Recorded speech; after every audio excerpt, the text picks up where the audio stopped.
right, let's do this again. This will be the third attempt at my doing this video. The first one, which was rather long-winded, but at the end of it, and I had the actual issues out on a table, and I was going through them and all that sort of thing. And then when all was said and done, I had forgotten to turn the mic on. Yeah. So all that wisdom is lost, known only to God. Yeah. So it's 3 titles. Let's get through them. Over at Marvel, once again, Moon Knight remains the only title they have currently that's worth looking at. Certainly better than another X-Men fashion show. So this was the 25th issue, and hey, it's 25 issues. Good God, that is quite a milestone in today's world of constant reboots and number ones. So good for you, Moon Knight. And you know, he had a TV show that wasn't all that great, but nevertheless, here it is, and that gives you a good excuse to charge you $10 for this issue. Was it worth it? No, not really. But if you're a completist and you're enjoying the series, then yeah, I guess so. There's some interesting tidbits of the plot unfolding. So there's that. But could they have just split it up into 2 issues and been? But I would have been about the same price, I guess. So maybe that's the case. You could even it out that way. It's a great cover, Moon Knight. And here, Black Spectre makes his appearance, and we see that this is a guy who's growing and growing to be the main villain going forward. And he does these Faustian bargains with people, and a very sinister figure. And so ultimately draws Moon Knight out into a trap, led there by 8-Ball.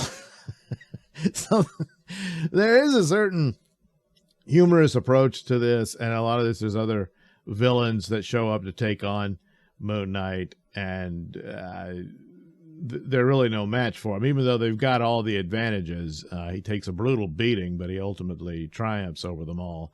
But is about to go down, and then at the last minute, a twist is in his corner.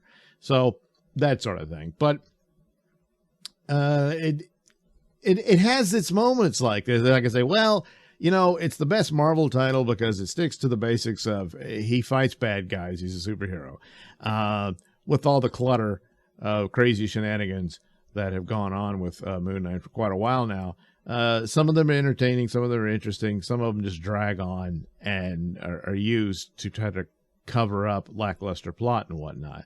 In this case, the plots are pretty basic in a lot of ways, but it's entertaining. And it has its moments in it, and that puts it a cut above, X-Men fashion shows. There's flashbacks to his past and old characters and whatnot, but this is getting into ultimately the background of who Black Spectre is and that sort of thing.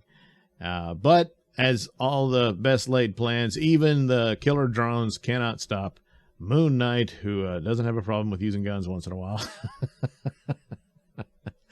and all of that stuff. So, of course, he's not going to be killed. Oh, good Lord. So it's a good romp. It continued next issue. It looks like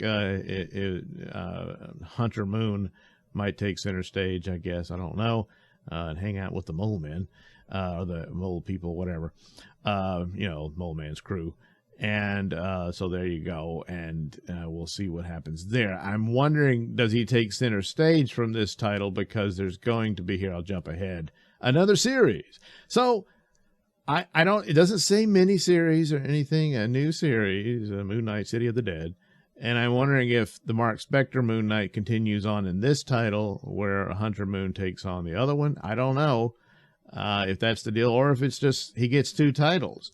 Which perhaps other people have figured out that, yeah, this is as good as it's going to get for Marvel these days. So it's earned a second title, maybe.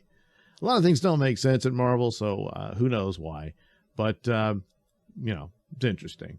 So the other bit to justify the price was a reprint of an earlier Moon Knight story, and this is the follow-up of where Marlene was badly wounded, and she's in the hospital, and Moon Knight's going nuts about it, you know. So he goes, and there's nothing he can do, so he goes out in the street and beats the crap out of a bunch of criminals and that sort of stuff to blow off the steam, you know. And it's fine. It's one of those stories that we do all the time, and it's not bad. But the glaring thing between original Moon Knight and today it's like none of the personality disorders there, any of that sort of stuff. And then his whole backstory and templates of characters and whatnot is all in place, where all that's been completely changed and more or less removed. Maybe they'll get back there. I don't know.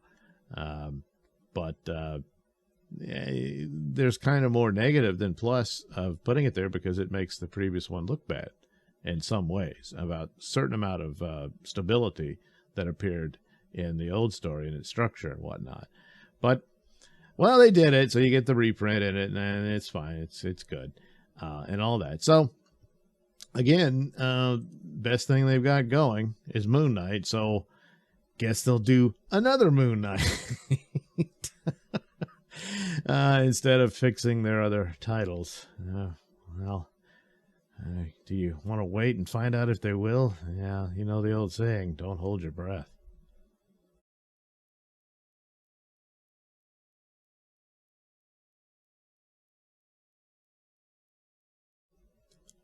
Meanwhile, over at DC, another title I had been following but kind of lost track of and got back into it. I enjoy it. It takes from the TV series, obviously, and that this is a humorous take on Peacemaker. Peacemaker tries hard, and he does, often failing. But Black Label, so, hey, it doesn't really matter. It doesn't count. This isn't the Peacemaker of the DC continuity proper, I guess. Or maybe they'll merge that in there. I don't know.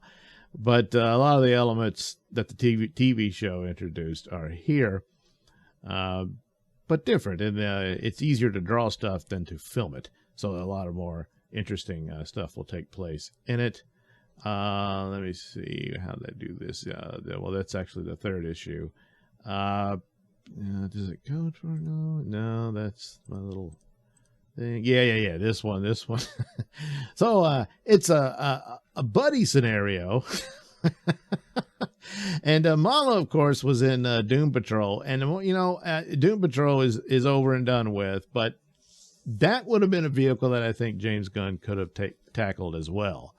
And a crossover between those two worlds, worlds, I mean, they could say they're in the same universe and all that, would have been pretty cool.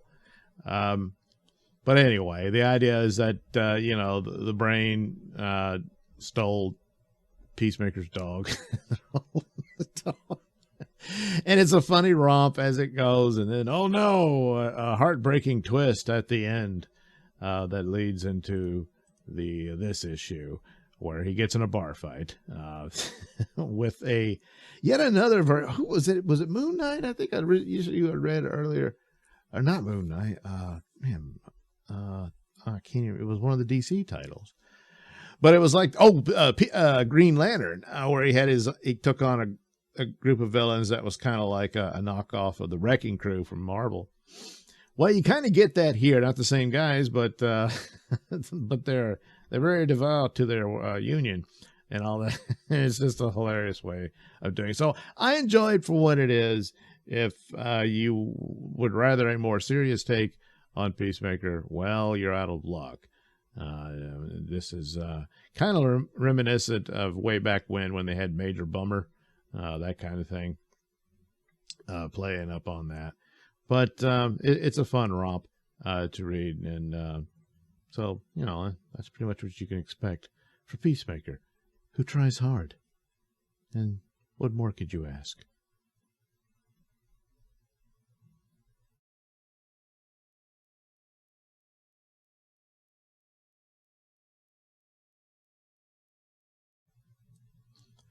Finally, back to the Magic Order. Last week talked about Volume 2, and then this was Volume 3. This is actually cover number 2 from the series, but I had the collection, which has this cover on it, and I couldn't find a decent one. Of course, I just videotaped myself flipping through it, but then the microphone wasn't on, so we won't be using that. Anyway, this one's really good, and it's Magic Order, I think, gets better with each volume. It gets more intriguing. There's more display of the world they live in, which is all weird and creepy. And a lot of creepiness in this one that leads you down roads here and there that you're not quite sure where it's going. And then you say, oh, crap. So most of them, they're building up the niece here somewhat. One of the wizards decides she's going to become a threat and plots to kill her. And they take action. They save her and all that stuff. But in the end, whoops. He might have had a point. And it's a callback to the first issue with villains wanting revenge and all that sort of thing. So it's all really cool. And then there's another subplot storyline playing out about a mysterious character who was introduced early on. You didn't quite know what he's about. You really get his true identity and everything. And I imagine that's something that's about to boil over. And a lot of it is testament to the fact that, you know, they're powerful wizards and everything, but they're so messed up. And the best they could do for a leader was Cordelia, who having to grow up the hard way. And all of that. And now has lost her most trusted support in her brother in this story. No, he's not dead, but, you know, check it out. You'll see how that unfolds. But it's also another testament to their weaknesses and whatnot. And a lot of it, and this goes back to the previous generations, there's their father, he reunites with their mother and that whole stuff. And there's a sad story because she can see the future and she knew the tragic outcomes of their children and all this sort of stuff. And it broke her and broke their marriage and everything. But they had this reunion. And then there's a sinister twist.